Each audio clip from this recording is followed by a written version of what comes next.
Comment jeûner en secret, ou bien comment jeûner, ou plutôt pourquoi parler de secret en ce qui concerne le jeûne? C'est Jésus lui-même qui nous exhorte à jeûner en secret et c'est ce que nous allons aborder dans cette vidéo. Dans une précédente vidéo, dont je vais te mettre le lien quelque part sur l'écran et dans la barre d'informations, nous avons répondu à la question de savoir comment prier en secret. Parce que c'est le premier conseil que Jésus donne pour devenir une personne avisée. Mais avant ça, nous avons abordé deux autres sujets, à savoir comment devenir une personne avisée et ensuite comment faire l'aumône en secret. Je vais également te mettre les liens de ces vidéos quelque part sur l'écran et bien entendu dans la barre d'informations, comme ça je suis sûre que tu les as. Sinon tu peux aller voir dans les playlists de la chaîne pour retrouver cette série. Le jeûne dont nous allons parler dans cette vidéo, c'est le troisième point essentiel qui nous aide à bâtir sur le roc comme nous le recommande Jésus. Si tu souhaites comprendre cet appel à jeûner en secret que le Christ nous fait, on se retrouve tout de suite après ça.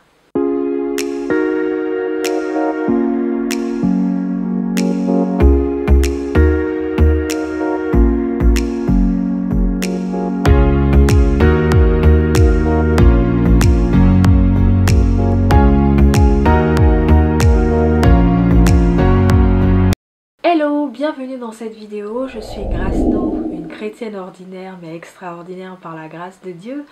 Je suis l'auteur du blog kerygmachristus.com qui est en lien avec cette chaîne YouTube ainsi que les autres plateformes. Mais je suis plus active sur mon compte Instagram personnel, sur le blog et désormais ici sur la chaîne YouTube, en tout cas j'essaye.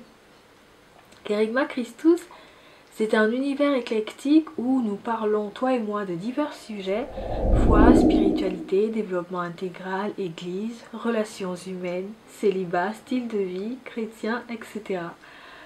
C'est un univers d'inspiration chrétienne, c'est-à-dire tourné vers le Christ afin de le proclamer dans tous les aspects de notre vie, en tout cas, essayer de le proclamer dans tous les aspects de notre vie, essayer de vivre le kérygme. Le kérygme, c'est la proclamation. Le kérygme désigne le contenu essentiel de la foi en Jésus-Christ, annoncé et transmise aux non-croyants par les premiers chrétiens dans cette seule et unique phrase « Jésus, Messie et Seigneur et Sauveur ». Le kérygme, c'est donc l'attestation de la résurrection de Jésus crucifié, l'annonce du pardon, une invitation à la conversion et à l'attente du retour glorieux du Christ. Si tu n'es pas encore abonné à cette chaîne, je t'invite à le faire en cliquant sur s'abonner et à activer les notifications pour ne rien rater de l'actualité de son contenu. Et si tu apprécies ce contenu, n'hésite pas à laisser une appréciation en mettant un pouce bleu vers le haut.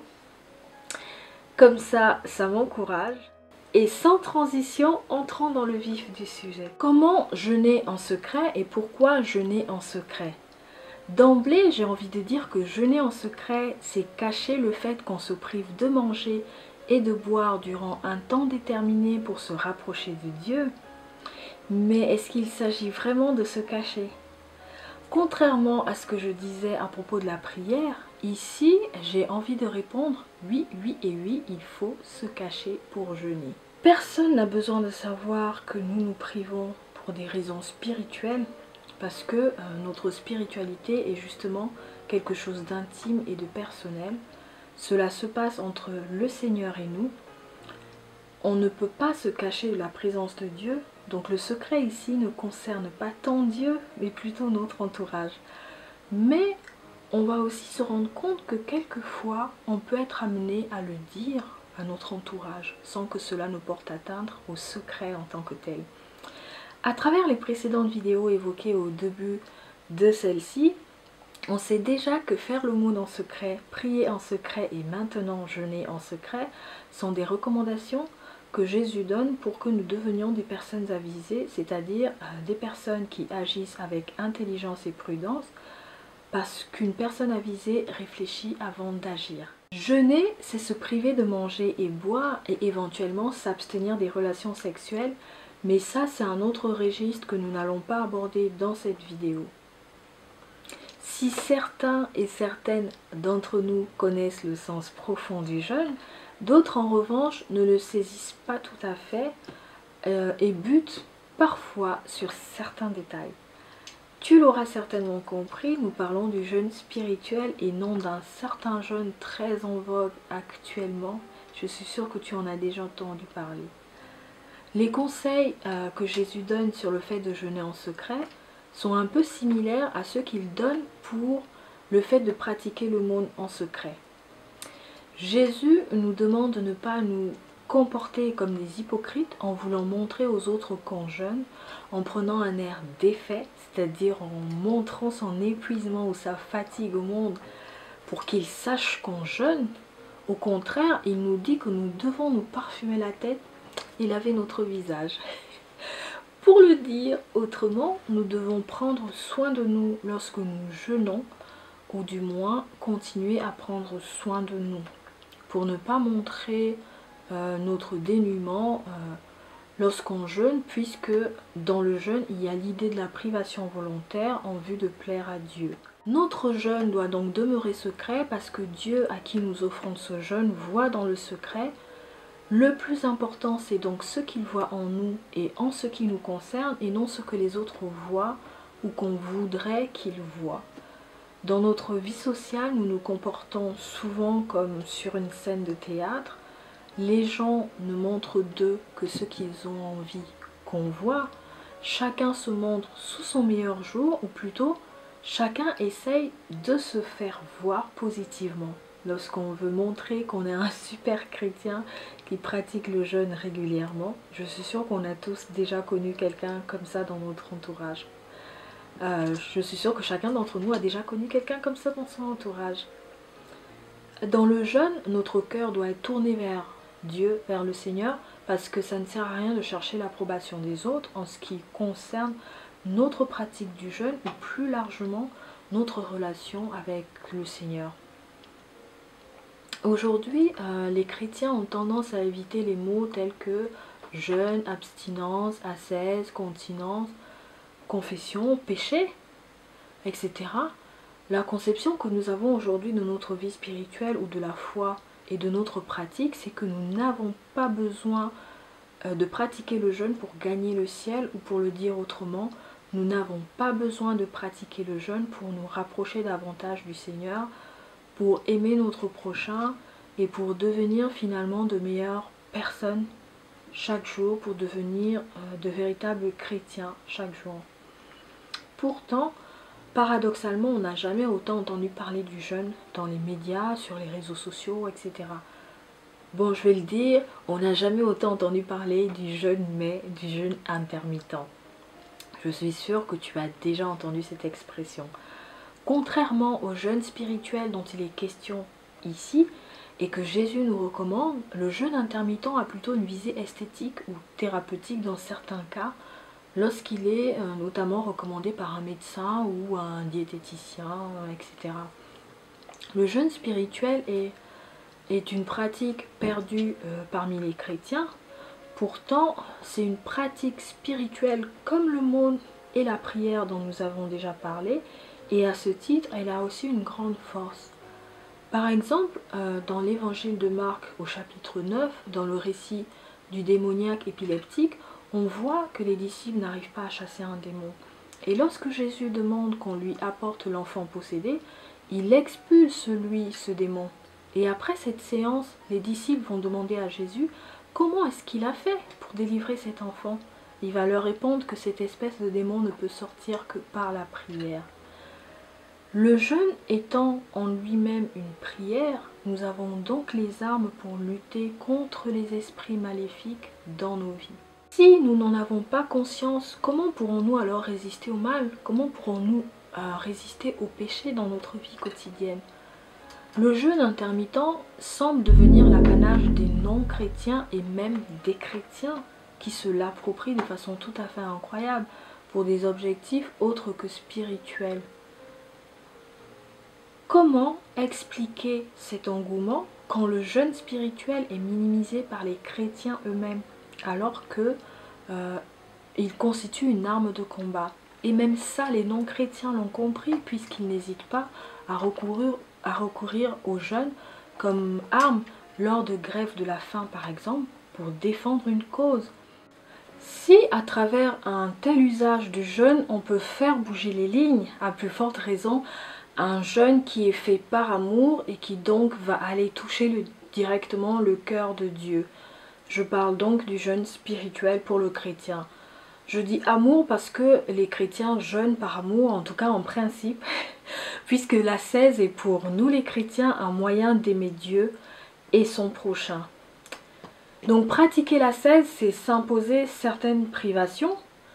Dans ce sens, jeûner, c'est donc se priver pour l'autre. Lorsqu'on jeûne, on est donc plus sensible à la souffrance de l'autre et on comprend ce que peuvent vivre ceux qui ne mangent pas toujours à leur faim ou n'ont pas la possibilité de manger chaque jour ou ne mangent qu'un repas par jour, alors que nous on jette parfois à manger ou alors on achète plus que ce dont on a réellement besoin pour couvrir nos besoins quotidiens. Donc le jeûne nous permet de penser à ceux qui n'ont rien et à être solidaires de ceux qui n'ont rien. Pour poser un acte concret, tu pourrais par exemple jeûner le vendredi comme c'est recommandé par l'Église et offrir ce que tu avais prévu pour le ou les repas du vendredi pour l'aumône dans la rue ou auprès d'une association. C'est toujours ça de fait. En échange, tu peux te contenter de manger du pain et boire de l'eau. Pour en revenir au jeûne comme prière, le jeûne chrétien ou jeûne spirituel a différents objectifs, parmi lesquels la repentance, l'intercession, la préparation et le deuil.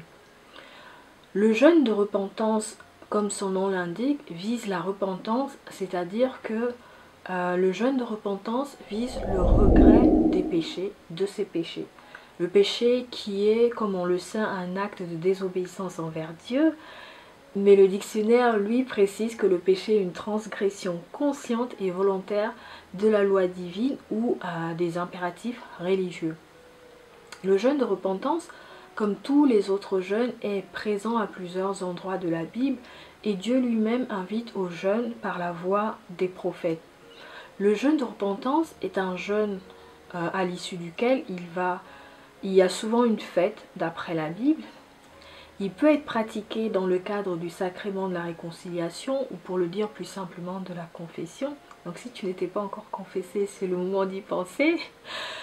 Il y a aussi le jeûne d'intercession qui en revanche est un jeûne ou une arme de combat. Il y a par exemple l'histoire de Judith dans la Bible qui illustre bien le jeûne de combat, mais aussi l'histoire d'Esther.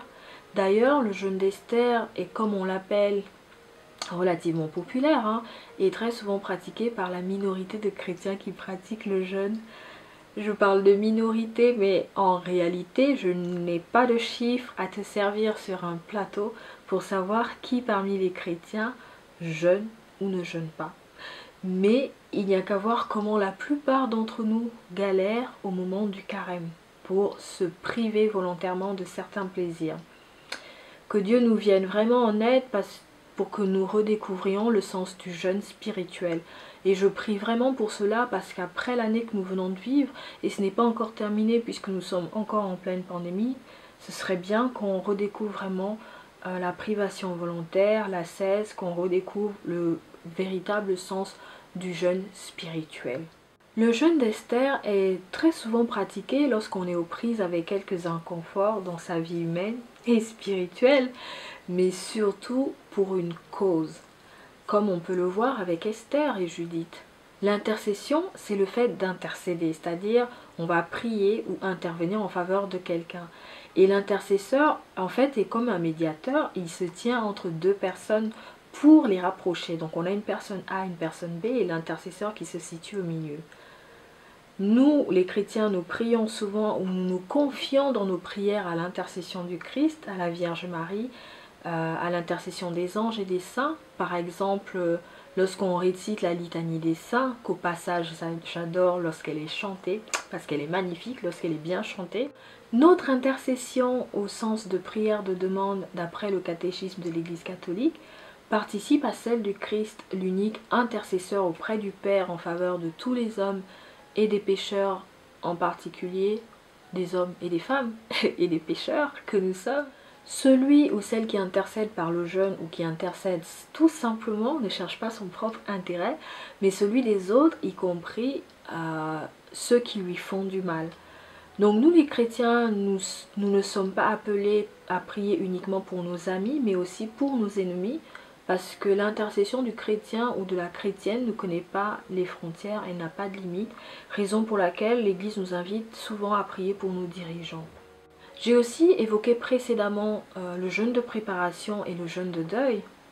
Le jeûne de préparation peut être pratiqué avant l'Eucharistie. Si tu as déjà entendu parler du jeûne pré-eucharistique, il s'agit d'un jeûne de préparation parce qu'il consiste à s'abstenir de consommer quoi que ce soit 2 à 3 heures ou 1 heure avant de recevoir la communion.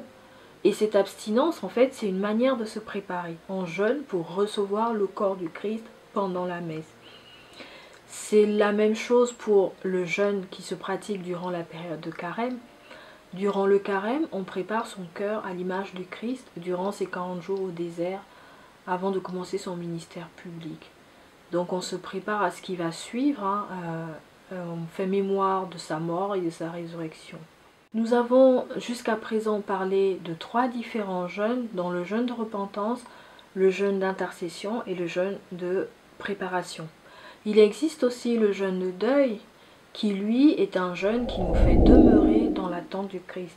C'est ce deuil que l'Église nous invite à vivre tous les vendredis. Le jeûne du vendredi est à la fois un jeûne de deuil et d'abstinence. Durant ce jour, il ne faut pas manger de viande ou, dit autrement, de la chair d'animaux à sang chaud. On doit plutôt se contenter d'une nourriture sobre comme du pain et de l'eau. Si ce jeûne n'est plus observé par la majorité des chrétiens aujourd'hui, l'Église insiste pour qu'il le soit durant les vendredis du temps de carême. Donc si on ne jeûne plus vraiment les vendredis durant les jours ordinaires, durant le temps de carême, l'Église nous exhorte, j'ai pas envie de dire nous oblige, mais nous exhorte vraiment à prier les vendredis du temps de carême. C'est très important de le savoir. Finalement, comment jeûner en secret ? Je me permets donc de te faire quelques recommandations. Premièrement, si tu vis seul, c'est très facile puisque tu n'as aucune explication à donner à qui que ce soit sur le fait que tu souhaites observer un jeûne. Tes heures de repas ou de non-repas ne concernent que toi et toi seul, ça rend donc le jeûne plus facile.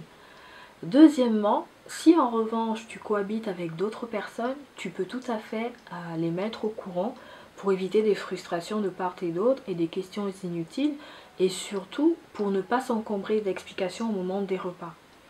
C'est donc important de tenir par exemple son conjoint au courant ou d'expliquer à ses enfants pourquoi on s'abstient de nourriture et de boissons, et c'est d'ailleurs une excellente occasion pour introduire la discussion sur le sens du jeûne avec ses enfants.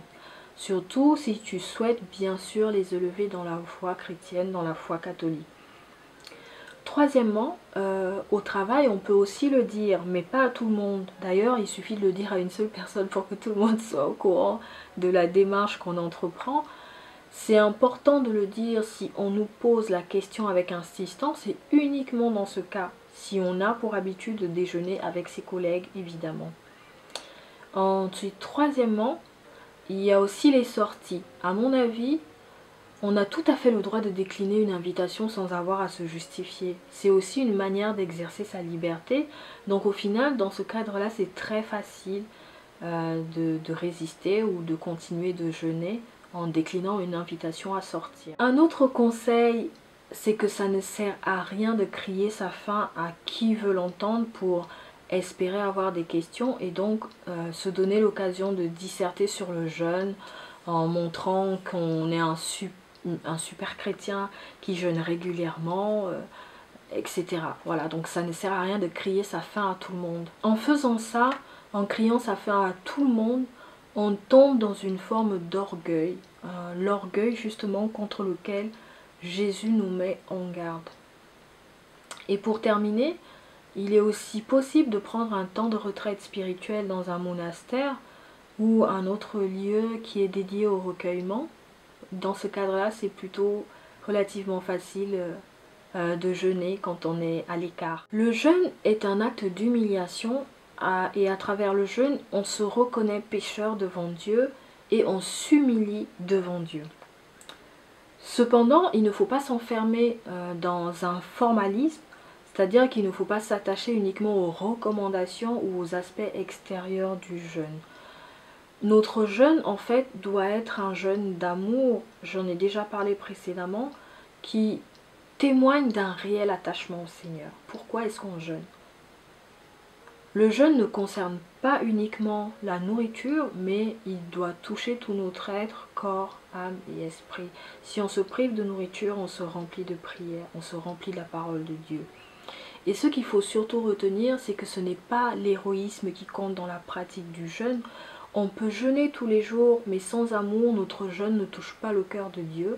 Et puis, le jeûne doit être accompagné de prière, d'aumône ou de partage. Voilà. Et c'est ainsi que s'achève cette vidéo. C'est avec ces derniers mots que s'achève cette vidéo. Je te remercie de m'avoir écouté et surtout pour tes encouragements. Si tu viens d'arriver dans cet univers et particulièrement sur la chaîne Kerygma Christus, je te souhaite la bienvenue. Si tu penses que cette vidéo peut édifier, bénir d'autres personnes, n'hésite surtout pas à la partager. N'oublie pas de t'abonner et de laisser une appréciation. Et si tu souhaites échanger, ça se passe dans les commentaires. Je t'invite à échanger avec bienveillance et respect. Quant à moi, je te dis à très bientôt dans une autre vidéo ou sur le blog kerygmacristus.com. Tu peux aussi me retrouver sur mon Instagram personnel parce que c'est là que je suis le plus active. À bientôt dans une autre vidéo ou dans un autre article. Au revoir.